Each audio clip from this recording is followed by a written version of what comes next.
السلام علیکم to all پیارے viewers and listeners, hope you are all doing good. آج کا ٹارگٹ میں نے یہاں پہ کر دیا ہے مینشن، اس کو کمپلیٹ کر لیجئے گا۔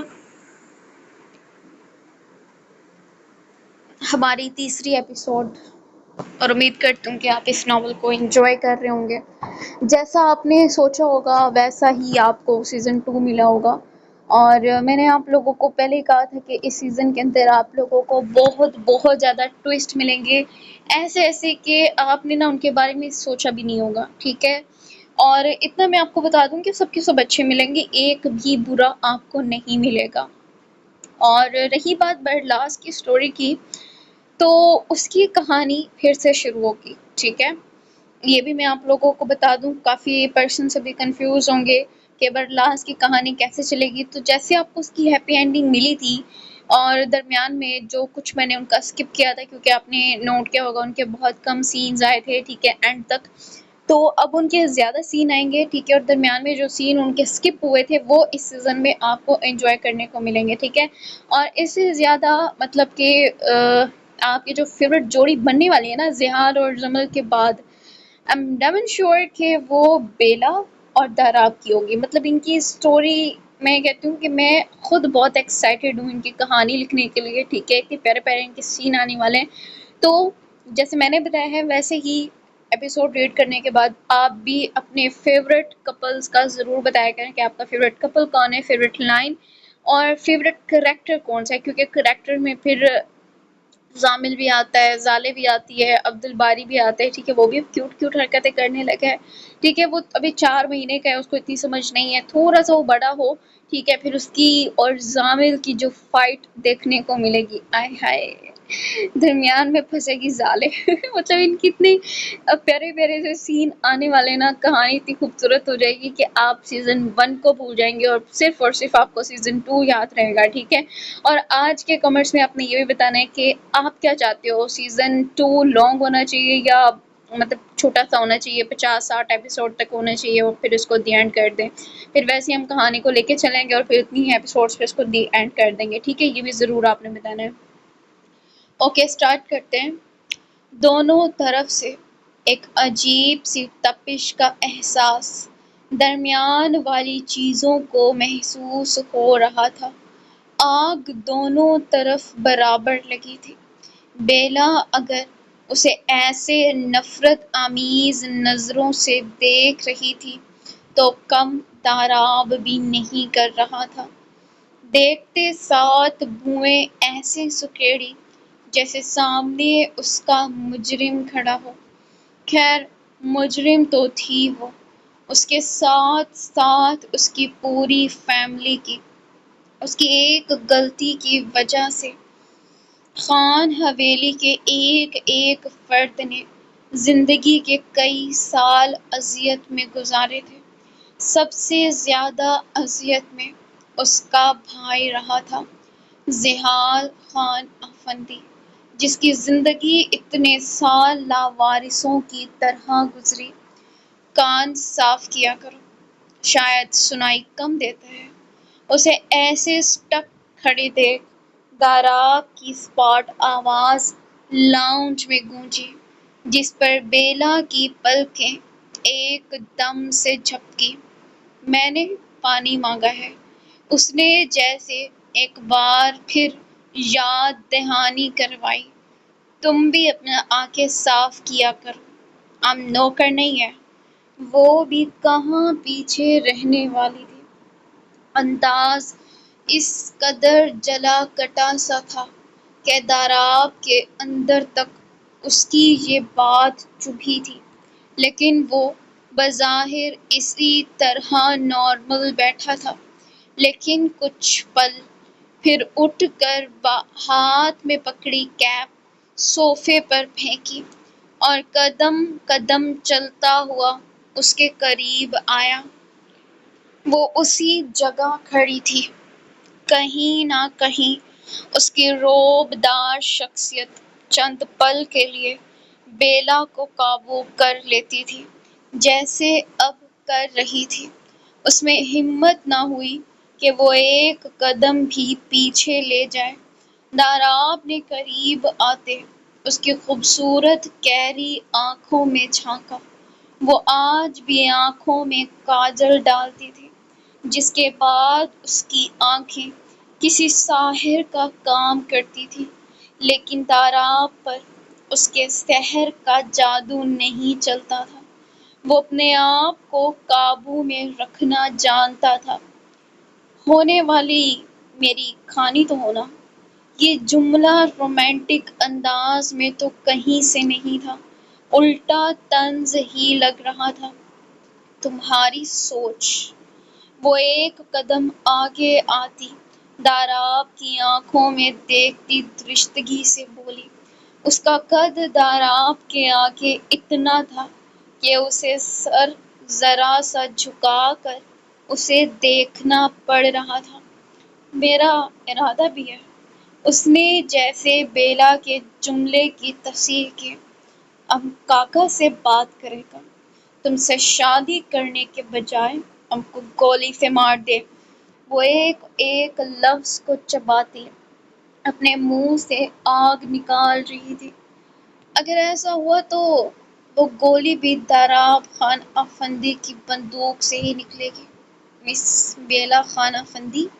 وہ اپنے انداز اور لفظوں سے اس کے اندر رہا سہا خون بھی جلا کر ختم کر رہا تھا۔ وہ اس کی اسی باتوں پر تپ چکی تھی، اتنا وہ ڈھیٹ پرسکون تھا۔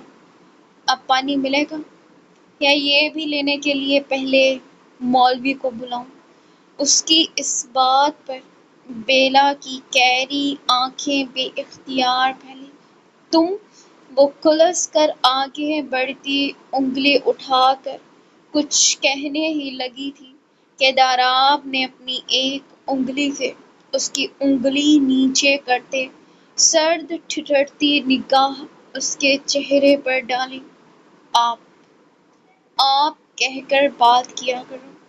آئندہ میرے لیے تمہارے ان خوبصورت لبوں سے تم لفظ نکلا تو ان کا وہ حشر کروں گا کہ خود بھی شیشے میں دیکھنے سے گریز کرو گی۔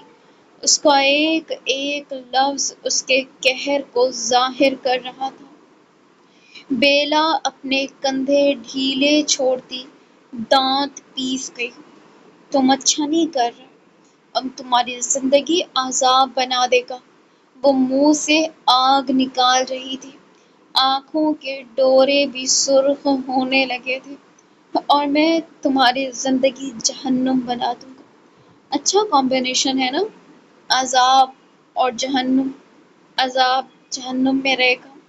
یہ بات بولتے اس کے لبوں پر شریر مسکراہٹ آتی، بیلا کے تن بدن میں آگ سی لگا گئی۔ پانی؟ وہ دانت بھینچ کر بولتے پانی لینے چلی گئی تھی۔ اف خدایا، ایک پانی کا گلاس لینے کے لیے کتنی انرجی ویسٹ ہوئی ہے۔ آگے تو ہی مالک ہے میرا۔ وہ دعائیا ہاتھ منہ پر پھیرتا واپس سے لاؤنج میں آ گیا۔ اسی وقت مور بھی اپنے کمرے سے نکل آئی۔ سلام مورے، سنگا یہ؟ اس نے اٹھ کر نہایت مؤدب انداز میں اپنی ماں کے سامنے جھک کر سلام کیا۔ اس کا قد اپنی ماں سے کافی اونچا تھا۔ الحمدللہ، وہ اسے دیکھ خوشی سے کھل اٹھی تھی۔ اس بار وہ پورے 1 مہینے بعد آیا تھا۔ اسے دیکھنے کو تو ان کی آنکھیں بھی ترس جاتی تھیں۔ داراب ان کو صوفے پر بٹھاتے خود ان کے قدموں میں بیٹھ کر ان کی ٹانگیں دبانے لگا۔ اتنے میں بیلا اس کے لیے پانی کا گلاس لے آئی۔ یہ دیکھ مورے کی آنکھوں میں خوشی کی چمک سی اتر آئی۔ ماشاءاللہ، خدا سلامت رکھے تم دونوں کی جوڑی۔ وہ بیلا کی بالائیں لیتی اس کا سر پچکارنے لگی۔ بیلا ان کی جانب دیکھتی بمشکل مسکرا کر واپس چلی گئی۔ داراب نے ایک نظر پیچھے دیکھا، جیسے اس کے جانے کی یقین دہانی کر رہا ہو۔ ویسے مور، دعا کی ضرورت تو مجھے ہے۔ اس بلا کو اپنے سر لینے کے بعد وہ اپنی ماں کے قریب ہوتے سرگوشی نما انداز میں بولا، ہٹ بدماش، ایسے بولتا ہے؟ انہوں نے ایک دھپ اس کے کندھے پر رسید کی۔ وہ مسکرا کر ان کی گود میں سر رکھ گیا۔ وہ دھیرے دھیرے اس کے سر میں انگلیاں چلاتی اسے سکون دے رہی تھی۔ ڈیوٹی سے تھک کر آتے اسے یہی ایک لمس سکون دیتا تھا، دوسرا لمس تو پتہ نہیں اسے کبھی نصیب ہونا تھا یا نہیں، کیونکہ اس کے تیور دیکھ داراب کو اپنے حصے میں کوئی سکون آتا دکھائی نہیں دے رہا تھا۔ جمل دونوں بچوں کو ان کے الگ الگ ٹوائز دیتی خود مشی کے ساتھ رات کے کھانے کی تیاری کر رہی تھی۔ وہ دونوں ہی پورا کچن سنبھالتی تھیں۔ کومل نے یہاں آ کر اپنی جاب ایسی شروع کی کہ اسے گھر کو وقت دینے کے لیے وقت ہی نہیں ملتا تھا۔ یہاں تک کہ اس کا بیٹا عبدالباری بھی مشی کے حوالے تھا۔ یاقوت بھائی کب آئیں گے؟ 1 مہینہ ہو گیا، وہ سلاد بناتی ہوئی مصروف سے انداز میں پوچھنے لگی۔ پتہ نہیں، شاید کل۔ مشی کا انداز بجھا بجھا سا تھا، شاید ان دونوں کے بیچ کوئی بات ہوئی تھی۔ یاقوت ملائیشیا آتے کچھ دن بعد پاکستان واپس چلا گیا تھا، کیونکہ وہاں ان کا بزنس اب بھی تھا جو یہاں والے بزنس کے ساتھ ہی چلانا تھا۔ آپ کا جھگڑا ہوا ہے ان سے؟ اسے ایسے سنجیدہ دیکھ جمل نے اس کا چہرہ دیکھتے دھیمی آواز میں پوچھا۔ نہیں تو میں کیوں جھگڑنے لگی؟ میری طرف سے بھاڑ میں جائے۔ وہ نہایت سنجیدگی سے بول رہی تھی جب پاشا ولا کا بڑا سا گیٹ کھلا اور 4 گاڑیاں ایک ساتھ اندر آئیں۔ چاروں کی چاروں سیاہ مرسیڈیز تھیں، جن میں سے 3 گاڑیاں صرف گارڈز کی تھیں اور ایک وہ جو ان سب کے بیچ سے نکل کر سیدھا فرنٹ ڈور کے پاس آ کر رکی تھی۔ باقی گاڑیوں کو آگے آنے کی اجازت نہیں تھی۔ گاڑی کا دروازہ کھلتے وہ باہر نکلا تھا، جس نے بلیک پینٹ شرٹ پر بلیک لانگ کوٹ پہن رکھا تھا، ماتھے پر بکھرے بال، تھکن زدہ سی سیاہ پرکشش آنکھیں اور چہرے کے خوبصورت نین نقوش جو اس وقت شدید تھکاوٹ کا شکار تھے۔ اس کی فلائٹ ابھی ملائیشیا پہنچی تھی اور وہ ایئرپورٹ سے سیدھا گھر ہی آیا تھا، بنا یہ سوچے کہ آگے اس کا کتنا پرتپاک استقبال ہو سکتا ہے۔ وہ رومال سے اس کے چہرے کی پیشانی پر چمکتے پسینے کے قطرے صاف کرتا گھر میں داخل ہوا۔ جب سب سے پہلے اسے سامنے بچے ہی نظر آئے، اسے دیکھ جامل چیخ مارتا اپنے ننھے ننھے سے پیر خوشی سے مارتا ہوا اس کے پاس جانے لگا۔ ضالع بھی اپنی گاڑی میں بیٹھی بیٹھی خوشی سے اچھلنے لگی تھی۔ دونوں سامنے کھڑے اپنے یاقوت بابا یاقوت مرزا کو دیکھ خوشی سے پھولے نہیں سما رہے تھے۔ اس نے ہونٹوں پر انگلی رکھتے دونوں کو چپ کروایا اور ان کے سامنے دوزانوں ہو کر بیٹھتے دونوں کو باری باری چوما اور گلے سے لگایا۔ میں آپ دونوں کی مشی ماما سے مل کر آیا، اوکے؟ ہم پھر اپنے ڈھیر سارے ٹوائز دیکھیں گے جو یاقوت بابا اپنے پرنس اور پرنسس کے لیے لائے ہیں۔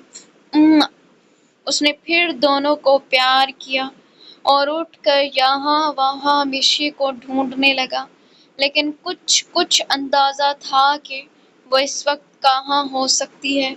عبدالباری سو رہا تھا، تبھی اپنے یاقوت بابا کا پیار نہیں لے پایا، ورنہ اب وہ بھی کم نہیں رہا تھا۔ اسے بھی یاقوت اور برلاس کی پہچان ہو گئی تھی اور زحال تو تھا ہی اس کا فیورٹ. تو آپ اپسیٹ لگ رہی ہیں. یعقوب بھائی کی یاد آ رہی ہوگی ضرور. زمل اب اس کی سنجیدگی کو اپنی طرف سے ہی کوئی جواز پیش کر رہی تھی. نہیں، مجھے اس کی بھی ضرورت نہیں کہ میں کسی سے ناراض ہوں. مجھے کیا، کوئی کتنے دن باہر رہے اسے فکر نہیں تو مجھے بھی نہیں. وہ اپنے دھیان میں بولتی چلی جا رہی تھی، بنا یہ دیکھے کہ اس کے پیچھے اس کی یہ بات سننے والی زمل نہیں بلکہ وہی شخص تھا جس کے لیے وہ اتنے غصے میں تھی.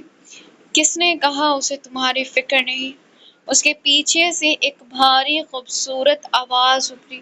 ہاں، تبھی تو وہ بول ہی رہی تھی جب اچانک اس آواز پر اس کے چلتے ہاتھوں کے ساتھ چلتی زبان بھی رک گئی.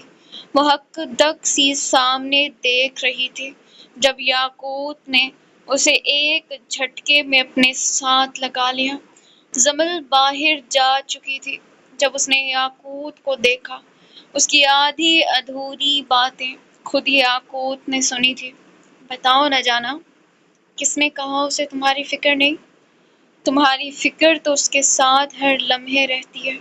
وہ دھیرے دھیرے اپنا گال اس کے گال کے ساتھ رب کرنے لگا. مشی اپنا سانس تک روک گئی تھی. سوری، کام کا برڈن تھوڑا زیادہ تھا اس لیے اتنے دن لگ گئے. اس نے مشی کا رخ اپنی جانب موڑتے پیار سے اسے سمجھایا. دور ہٹو، مجھ سے بات کرنے کی ضرورت نہیں. وہ ناراضگی دکھاتی اسے پیچھے دھکیلنے لگی. یار، بتا تو رہا ہوں کام زیادہ تھا اس لیے کالز بھی نہیں کر پایا. وہ نہایت بے چارگی سے بولا. ٹھیک، اب مجھ سے بات بھی مت کرنا، وہ کہتی کچن سے باہر نکل گئی. یاقوت نے اوپر آسمان کی جانب دیکھا. بیوی دے تو معصوم دے، یہ گنڈے دے کر مجھ بیچارے کی واٹ لگوا دی. وہ بے چارگی کی انتہا پر تھا. پورا دن آفس میں رہنے کے بعد وہ دونوں ایک ساتھ ہی گھر واپس آئے تھے. گھر آتے یاقوت کے ساتھ مل کر گھر میں ایک الگ ہی رونق سی لگ گئی تھی. یہ سب ایسے تھے کہ کوئی ایک بھی باہر جاتا تو لگتا آدھا گھر خالی ہو گیا ہے. خالی تو اب بھی تھا کیونکہ اس وقت اس گھر کی اصل رونق گھر میں موجود نہیں تھی. ببا، زامل صوفے پر باتوں میں مشغول زحال کی گود میں بیٹھا اس کے چہرے پر اپنا ننھا سا ہاتھ مارنے لگا. جی ببا کی جان، بولو. زالے یاقوت کی گود میں بیٹھی اس کے ساتھ کھیل رہی تھی. یاقوت اس کے لیے ایک پیاری سی ڈال لایا تھا جو صرف ایک ہی لفظ بولتی، زالے، زالے، اور وہ اپنا نام سن کر اور بھی خوش ہوتی. ببا، ترتر. زامل ہونٹ گول کرتا آنکھیں پٹپٹا کر بولا. زحال اس کے ترتر کو یاد کرنے پر ہکا بکا سا رہ گیا. صبح کی بات اس کا بیٹا اب تک نہیں بھولا تھا. کیسے بھولتا؟ ذہن جو اپنے باپ سے وراثت میں ملا تھا. میری جان، ترتر ہم صبح لائیں گے، اوکے؟ نہ بب. وہ اپنے ننھے سے دانتوں کو زور سے بھینچتا رونے لگا تھا. زامل، دوں تمہیں ٹرٹر میں؟ زمل کام میں مصروف دور سے ہی بولی تھی. جب اس کی بات پر زامل جھٹ سے زحال کے سینے میں چھپنے لگا. یہ دہشت تھی اس کی ماں کی کہ اس کی ایک آواز پر وہ چپ ہوتے دبک کر بیٹھ گیا. بس کہا تھا اپنی جلاد ماں سے ڈرو. زحال اس کے کان میں سرگوشی کرنے لگا. دونوں باپ بیٹا آہستہ آہستہ آواز میں بات کر رہے تھے. یہ برلاس سے بات ہوئی؟ کب آئے گا گھر واپس؟ یاقوت نے یہاں وہاں اسے تلاشا. لیکن نظر نہ آنے پر پوچھ بیٹھا۔ اس کے ذکر پر ایک خاموشی سی ہر سو پھیل گئی، جیسے کچھ ہوا ہو وہ تو بھائی ہی پوچھیں گے، اس کے علاوہ اس سے پنگا لینے میں کوئی نہیں لے سکتا اس وقت۔ پامیر کی بات پر یاقوت نے اسے گھور کر دیکھا۔ ہاں تو صحیح کہہ رہا ہوں، وہ اس وقت چلتی پھرتی آگ ہے، جلائے بغیر نہیں مانے گا۔ میری مانے تو بھائی کو آگے کر دے، پھر دیکھیں اس کی سانس بھی نکل جائے تو۔ وہ دونوں سرگوشی کر رہے تھے، نظر زحال پر تھی۔ جو لگا تو اپنے بچوں میں تھا، لیکن شاید اس کے ذہن میں بھی برلاس ہی تھا۔ رات ہوتے ہر کوئی اپنے اپنے کمرے میں چلا گیا تھا۔ زمل زامل زالے دونوں کو سلا کر خود بھی سو چکی تھی، لیکن زحال کو اپنے لیپ ٹاپ پر آفس ورک تھا، تب ہی اسٹڈی میں بیٹھا وہ کام پورا کر رہا تھا۔ اسے کام کرتے کرتے رات کے 2 بج گئے تھے، لیکن اب اسے اپنی کمر بیٹھے بیٹھے تختہ بندی محسوس ہونے لگی۔ تبھی وہ ساری فائلز بند کرتا، اپنے لیپ ٹاپ کو بھی بند کرنے لگا، جب اس کے موبائل اسکرین پر ایک نام چمکا۔ اس کی کال کو دیکھ زحال کی بھومیں سکڑی۔ اس نے فون اٹھا کر کان سے لگایا۔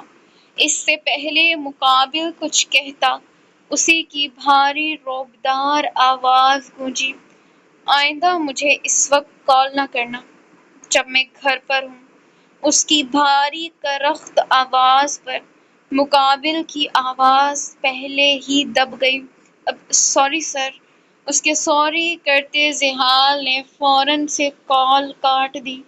وہ زحال خان افندی تھا، اپنے گھر والوں کے لیے، اپنے بچوں کے لیے باہر کی دنیا اسے انڈر ورلڈ کا باپ کہہ کر پکارتی تھی، جس کی دہشت ہی اس کے دشمن کو آدھا مار دیتی تھی۔ جب سے اس بلاسٹ میں اس نے زمل کو کھویا تھا، تب سے وہ ڈر گیا تھا۔ وہ اب چاہ کر بھی اس کے سامنے اپنا یہ روپ ظاہر نہیں کرنا چاہتا تھا۔ وہ پاکستان سے ملائیشیا اسی لیے لائی تھی کہ وہ یہ سارے گناہ کے کام یہیں چھوڑ دے گا، لیکن وہ نہیں جانتی تھی کہ یہ گناہ کے کام کتنے غریبوں کو ان کا حق دلواتے تھے۔ اس کے کام کرنے کا طریقہ بے شک غلط تھا، لیکن وہ صحیح تھا۔ وہ سارا کام وہیں بند کرتے، اسٹڈی روم لاک کرتے باہر نکل آیا۔ آج زمل نے دونوں بچوں کو درمیان میں سلایا تھا۔ یہ دیکھ وہ تھوڑا تو جالس ہوا، لیکن پھر اپنی طرف آ کر خاموشی سے لیٹ گیا۔ ضامر اس کی جانب تھا۔ زحال کے لیٹتے تھوڑی دیر گزری ہی تھی کہ اسے اپنی شرٹ کھنچتی ہوئی محسوس ہوئی۔ زحال نے پٹ سے آنکھیں کھول کر اپنے بائیں جانب دیکھا۔ اس کا فتنہ بیٹا اپنی بٹن سی آنکھیں کھولے اسے ہی ٹکر ٹکر دیکھ رہا تھا۔ ارے تم سوئے نہیں؟ بھوک لگی ہے میرے بیٹے کو؟ وہ اس کے ملائم گال کو چٹکی سے کاٹتا پیار سے بولا۔ آواز دھیمی تھی تاکہ اس کی ماں کی نیند خراب نہ ہو۔ بابا ٹر وہ نہیں بھولا تھا، وہ بھول ہی نہیں سکتا تھا۔ وہ زحال کا بیٹا جو تھا۔ زحال کی آنکھیں بے ساختہ پھیلی۔ کیا وہ بھولا نہیں تھا؟ اسے جی بھر کر حیرت ہوئی۔ رات کو کہاں سے ٹر لا کر دوں؟ اس کی ضد پر وہ دھیمی سرگوشی کرتا عاجز آ گیا۔ ٹر بابا۔ وہ ایک ہونٹ گول کیے کس معصومیت سے مانگ رہا تھا۔ زحال کو بے اختیار اس پر ٹوٹ کر پیار آیا۔ اس چھوٹے سے میں ہی اپنی ماں کا کتنا ڈر تھا۔ اس کے ڈر سے وہ اس کی غیر موجودگی میں نہیں مانگ رہا تھا، لیکن اس معصوم کو کیا پتا، وہ بھی اسی بیڈ پر تھی۔ ہم صبح لائیں گے میری جان، ابھی نہیں، اوکے؟ زحال نے ایک اور کوشش کی لیکن وہ نہیں آیا باز، الٹا رونے کی تیاری پکڑنے لگا۔ نو نو، رونا نہیں ورنہ مما سے پٹائی ہوگی۔ ماں کے نام پر وہ رونا چھوڑے آنکھیں پٹ پٹاتا ہوا اسے دیکھنے لگا۔ تب ابا، اس کی ٹٹر بند نہیں ہونی تھی، یہ طے تھا۔ زحال نے گہری سانس خارج کرتے سر پکڑ لیا۔ آؤ تمہیں ٹٹر لے کر دوں۔ اسے اور کوئی حل نظر نہیں آیا تھا، تبھی اٹھ کر زامل کو گود میں لیتے دبے دبے پیر کمرے سے باہر نکلا۔ رات کے آدھے پہر دونوں باپ بیٹا سلیپنگ سوٹ میں لان میں ٹٹر ڈھونڈنے آئے تھے، لیکن اسے کہیں نہیں دکھا تھا۔ اسے حیرت ہوئی کہ اس کا چھوٹا فتنہ کیسے اور کہاں سے نکال لایا تھا۔ یہ تمہاری بٹن سی آنکھیں اس وقت کام نہیں کر رہی؟ اب ڈھونڈو نا اپنے باپ کو، وہ اپنی نیند میں پاگل ہوئے کھلس کر بولا۔ زامل کو کہاں دکھ رہا تھا، اس نے تو بس اپنی آنکھیں ٹٹر پر لگا رکھی تھی، لیکن وہ کہیں نہیں دکھا۔ زحال کو اپنی غلطی پر جی بھر کر پچھتاوا ہوا۔ کاش سچ میں اس مینڈک کے بچے کے گلے میں پٹا ڈلوا لیتا تو یوں آدھی رات کو خوار نہ ہونا پڑ رہا ہوتا۔ نہیں مل رہا تمہارا ٹٹر، چلو اندر۔ اسے اندر جاتے دیکھ زامل اس کی گود میں ہی اچھلنے لگا۔ نہ بابا، ٹٹر۔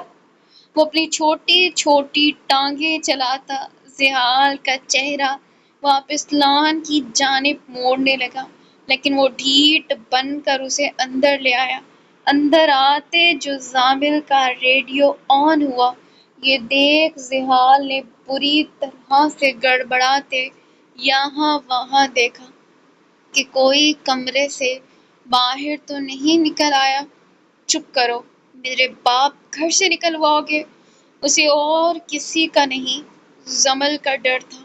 اگر وہ جاگ جاتی تو ان باپ بیٹا کی خیر نہ ہوتی۔ وہ منہ پھاڑے بس روئی جا رہا تھا۔ زحال اسے جلدی سے ایک روم میں لے آیا جو کسی کے استعمال میں نہیں تھا۔ وہاں لاتے زحال نے اسے بیڈ پر بٹھایا اور خود بھی سر پکڑ کر بیٹھ گیا۔ زامل کھسک کھسک کر اس کے پھولے ہوئے ٹھوس بائسیپس پکڑ کر کھڑا ہونے کی کوشش میں دھڑام سے بیڈ پر گر گیا۔ یہ ایک اور وجہ مل گئی تھی اسے رونے کی۔ زحال نے آخر میں اپنا موبائل نکال کر کال ملائی، جسے فوراً سے اٹھا لیا گیا۔ مجھے کہیں سے بھی میرا مطلب مینڈک لا کر دو جس کی ویکسین ہوئی بھی ہو۔ اس کی بات سن کر مقابل کو زور کا جھٹکا لگا۔ سر، مینڈک اور ویکسین؟ اسے جی بھر کر حیرت ہوئی۔ کیوں، تمہیں کوئی مسئلہ؟ اس نے دانت بھینچ کر کلس کر پوچھا۔ نہیں سر، میں ابھی لایا۔ وہ بیچارہ رات کو مینڈک ڈھونڈنے نکلا تھا جو کسی لیبارٹری سے مل تو گیا تھا، لیکن اب مسئلہ اس کی ویکسین کا تھا۔ لوگوں نے اس پاگل شخص کو دیکھا۔ لوگ کتے کی ویکسین کرواتے ہیں، بلی کی ویکسین کرواتے ہیں، یہاں تک کہ شیر کی بھی، اور وہ بلیک ماسک مافیا کا بندہ ایک مینڈک کی ویکسین کروا رہا تھا۔ زحال سر پکڑے اپنے بندے کا انتظار کر رہا تھا۔ تب تک زامل کا ریڈیو ایسے ہی چالو تھا۔ اچھا دیکھو، ہم ڈانس کرتے ہیں، اوکے؟ زامی بابا کے ساتھ انجوائے کرے گا۔ وہ اٹھ کر دونوں ہاتھ اس کی جانب کر گیا، لیکن اس نے بجائے اس کے پاس آنے کے زور سے رونا شروع کر دیا، ساتھ ساتھ آنکھوں پر ہاتھ رکھ لیے۔ اف اف میں کیا کروں تمہارا؟ وہ صحیح اپنے باپ کو تگنی کا ناچ نچا رہا تھا۔ زحال کو اور کچھ نہ سوجا تو اس نے اپنے موبائل پر ایک تیز دھمک والا سانگ پلے کیا۔ جس پر زامل فوراً سے چپ کرتا اس کی جانب دیکھنے لگا۔ یہ دیکھو ایسے، وہ ایک ہاتھ اٹھاتے ورلاس اور پامیر کا ڈانس یاد کرنے لگا اور پھر ان کے جیسے سٹیپ لینے کی کوشش۔ اس کی اس کوشش پر زامل کی بٹن سی آنکھیں پھیلی، وہ الٹا ہو کر لیٹتے اپنے باپ کو دیکھنے لگا جو اس کے ایسے سٹیپ لینے کی کوشش میں بری طرح سے فیل ہوتا سیدھا اپنے مخصوص پشتو ڈانس پر آ گیا جسے اتن بھی کہا جاتا تھا۔ اس میں پختون مرد بھنگڑا ڈالتے ہوئے اتنے حسین لگتے کہ اس کو دیکھتے ہوئے نگاہ کہیں اور جانے کی گستاخی نہ کرتی۔ وہ بھی اس وقت اتن ڈانس کرتا زامل کو بہلانے کی کوشش کر رہا تھا جو سچ میں رونا بھولتے اپنے باپ کو ایسے ڈانس کرتے دیکھ اپنے چھوٹے چھوٹے ہاتھوں سے تالیاں بجانے لگا۔ زحال اسے خوش دیکھ اپنی ساری شرم بھولتا اس کے آگے اسی طرح ناچتے خود بھی ہنسنے لگا۔ اسے ایسے ڈانس کرتے دیکھ اس کے دشمن دیکھ لیتے تو یقیناً آدھے ایسے ہی مر جاتے اور ان سے پہلے زمل نے کوما میں چلے جانا تھا۔ جس کے حبی جان نے اس کے سامنے ایک قدم کبھی نہیں اٹھایا تھا، وہ آج ایسے ناچ رہا تھا، وہ بھی اس میں اتنا خوبصورت لگ رہا تھا۔ زحال نے زامل کو بھی گود میں اٹھا لیا اور دونوں باپ بیٹا ایک ساتھ ڈانس کرتے خوشی سے کھلکھلا اٹھے۔ رات کے اس آدھے پہر کتنی ہی دیر وہ دونوں ڈانس کرتے رہے، پھر آخر میں زامل کو نیند نے گھیر ہی لیا تھا۔ وہ وہیں زحال کے کندھے پر اپنا سر رکھتے نیند میں پاگل ہونے لگا تھا۔ اسے ایسے دیکھ زحال شکر کے کلمے پڑھتا گانا بند کر اسے اپنے ساتھ لیے واپس اپنے کمرے کی جانب بڑھ گیا۔ ہر قدم وہ ایسے پھونک پھونک کر رکھ رہا تھا جیسے تھوڑی سی بھی آواز ہوئی نہیں کہ اس جن کی آنکھیں کھلی نہیں۔ کمرے میں آتے اسے اس کی جگہ لٹا کر خود بھی وہ اپنی جگہ لیٹ گیا تھا، ساتھ موبائل آن کرتے اپنے بندے کو میسج بھیجا، اس مینڈک کو اپنے پاس رکھو، اچھے سے خدمت کرو اس کی، میرے بیٹے کا دوست ہے وہ۔ اس کا میسج دیکھ یقیناً اس کا بندہ اب بے ہوش ہونے والا تھا۔ زامل کو سلاتے وہ خود بھی گہری نیند میں چلا گیا تھا۔ یہ ایک بند کمرہ تھا جہاں اس وقت روشنی کا نام و نشان نہ تھا۔ ایسے لگ رہا تھا جیسے اس کی کھلی آنکھیں بھی بند ہو، جسم پوری طرح سے مفلوج ہوا پڑا تھا۔ کوئی ایسی جگہ جسم پر باقی نہیں تھی جہاں بیلٹ کے نشان موجود نہ ہوں۔ وہ نیلو نیل ہوئی درد میں مبتلا تھی، لیکن اب تو جیسے اس درد کی اسے عادت ہو گئی تھی۔ بھوک کے مارے اس کا پیٹ کمر سے جا لگا تھا۔ وہ زمین پر پڑی نیم مردہ حالت میں تھی، اتنی بھی سخت نہ تھی کہ وہ تھوڑی سی کھسک کر دروازے تک ہی آ جائے۔ اگر وہ ہمت کر بھی لیتی تو اس کے ہاتھوں اور پیروں میں بندھی بھاری لوہے کی زنجیریں اسے ایسی اجازت نہ دیتی جن میں اسے بری طرح سے جکڑا ہوا تھا۔ تبھی کمرے کا دروازہ کھلتے باہر کی روشنی چھنک کر اندر آئی۔ اسے دیکھ اس لڑکی نے آنکھوں پر ایسے ہاتھ رکھا جیسے وہ روشنی اس کی آنکھوں میں چبھ رہی ہو۔ کیسے نہ چبھتی، اتنے برسوں سے اس نے روشنی نہیں دیکھی تھی۔ یہی تھوڑی بہت روشنی تھی جو اس ظالم کے آنے سے اسے دکھائی دیتی تھی۔ اتنے اس کے بھاری بوٹوں کی چاپ اس کے قریب جیسے جیسے جاتی گئی، ویسے ویسے اس لڑکی کی سانسیں بھی جیسے کم ہونے لگی۔ اس تھوڑی سی روشنی میں اس کے چہرے کے نقش نظر آئے تھے، بکھرے الجھے ہوئے بال جیسے بہت عرصے سے انہیں برش نہ کیا گیا ہو، ہلکی گرے جھیل سی آنکھیں جن کے نیچے سیاہ حلقے اتنے گہرے تھے جیسے کسی نے ان پر سیاہ کاجل لگا دی ہو۔ چہرہ عمر سے پہلے بوڑھا لگنے لگا تھا، یا اس کے جسم کی کمزوری تھی کہ وہ بری طرح سے کانپ رہی تھی۔ میل زدہ چہرے کو دیکھ ایسا لگ رہا تھا جیسے اسے دھوئے ہوئے بھی برس گزر گئے ہوں۔ وہ شخص اس کے سامنے بیٹھا، اس کے ہاتھ میں ایک پلیٹ تھی جو اس نے تقریباً پھینکنے والے انداز میں اس کے سامنے رکھی۔ چل کھا یہ کھانا۔ اس کے منہ سے کھانا لفظ سنتے اس لڑکی کے جسم میں ایک توانائی سی بھرنے لگی۔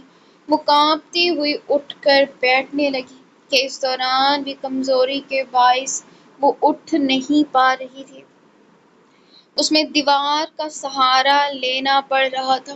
اسے ایسے دیکھ مقابل کے چہرے پر شیطانی مسکراہٹ رینگنے لگی۔ اوہ، میرے بیبی کو بھوک لگی ہے۔ وہ اس کے چہرے کو ہوس زدہ ہاتھوں سے چھونے لگا، اسی پر جیسے اس لڑکی کی روح تک فنا ہو گئی ہو۔ اس نے کھانا چھوڑ کر خوف زدہ سی نظروں سے اس شیطان کی طرف دیکھا جو اس کے سامنے بیٹھا اسے ہوس زدہ نظروں سے دیکھ رہا تھا۔ اس کے غلیظ ارادے بھانپتے وہ کھانا چھوڑ کر پیچھے ہٹنے لگی۔ کہاں بھاگے گا تم ہم سے بچ نہیں سکتا۔ یہ زمین ہم تم پر ایسی تنگ کر چکا ہے۔ نہیں، وہ اسے کھانا نہیں دینے آیا تھا، وہ اس سے اپنی بھوک مٹانے آیا تھا جو بنا اس پر رحم کھائے اس نے مٹا بھی لی تھی۔